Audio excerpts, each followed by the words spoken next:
warahmatullahi wabarakatuh.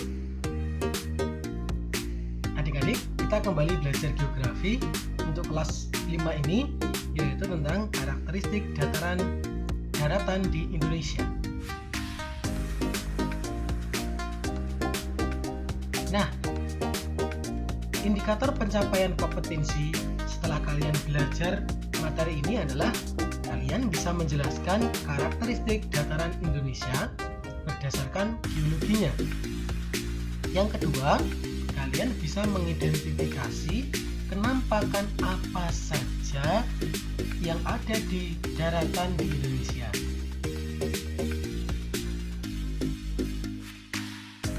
Karakteristik berdasarkan dataran di Indonesia yaitu berdasarkan kondisi geologi. Ini adalah bahasan yang pertama.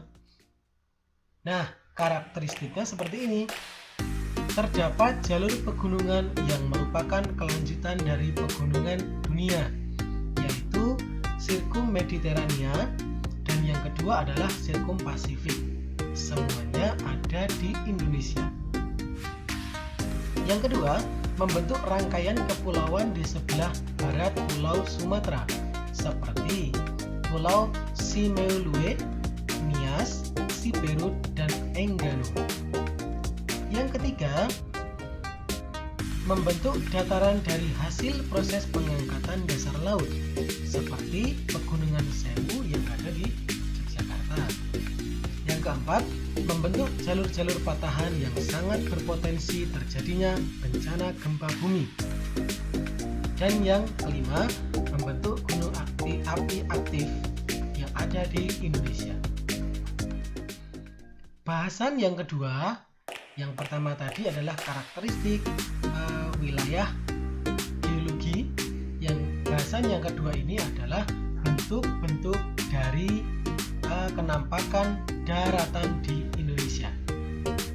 Yang pertama ada dataran rendah, yaitu yang ketinggiannya 0 sampai 200 mdpl.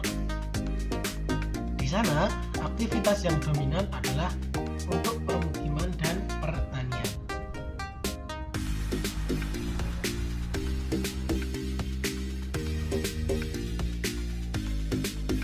Kenampakan yang kedua adalah dataran tinggi, yaitu antara 200 meter sampai 600 mdpl. Contohnya adalah di Dieng, di dataran tinggi Pasai, Aceh, dataran tinggi Gayo, dataran tinggi Alas, dataran tinggi Minangkabau, dataran tinggi Bukit Barisan, dan di Dieng. Aktivitasnya adalah untuk pertanian, sayuran, tomat, stroberi, dan daerah wisata. Yang ketiga adalah gunung. Gunung adalah memiliki ketinggian 600 mdpl. Gunung adalah bagian dari permukaan bumi yang menjulang tinggi dibandingkan dengan daerah sekitarnya. Contohnya banyak sekali. Ada Gunung Semeru, Rinjani, Gunung Agung, Bromo, Galunggung, Gunung Gede, Ijen. Dan yang ada di Yogyakarta adalah Gunung Merapi. Yang keempat adalah pegunungan. Beda ya antara gunung dan pegunungan. Kalau pegunungan adalah bagian dari daratan yang merupakan kawasan yang terdiri atas deretan-deretan gunung. Nah, pegunungan ini merupakan lanjutan dari Sirkum Mediterania yang dimulai dari perbukitan barisan di Sumatera, pegunungan di Jawa, Bali, Nusa Tenggara sampai Maluku. Sedangkan untuk yang Sirkum Pasifik adalah pegunungan yang ada di Sulawesi Utara sampai Maluku.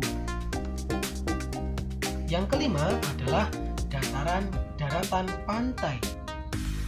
Pantai adalah wilayah yang menjadi batas antara lautan dan daratan. Manfaatnya sebagai objek wisata, daerah pasang surut, daerah tambak garam, dan daerah wilayah perkebunan kelapa dan pisang. Yang keenam adalah tanjung, yaitu dataran yang menjorok ke laut. sedangkan kebalikannya disebut sebagai teluk. Nah, tanjung ini bermanfaat untuk dijadikan sebagai pelabuhan, tempat kapal dagang bersandar. Maka, tanjung biasanya dijadikan sebagai resort untuk wisata. Contohnya, di Indonesia ada Tanjung Benua, Tanjung Lesung di Banten, Tanjung Kelayang di Belitung. Yang ketujuh adalah delta. Delta adalah daratan yang terbentuk dari hasil sedimentasi material-material yang terbawa oleh arus sungai yang letaknya di muara sungai. Contohnya, delta Sungai Brantas, delta Bengawan Solo, delta Sungai Membrano di Papua, delta Sungai Musi. Nah, delta terbesar yang ada di Indonesia yaitu delta Sungai Mahakam dengan luas 150.000 hektar. Nah, demikian tadi ada karakteristik wilayah daratan berdasarkan kondisi geologi dan ada 7 kenampakan dataran yang ada di Indonesia. Terima kasih. Kita bertemu kembali. Assalamualaikum warahmatullahi wabarakatuh.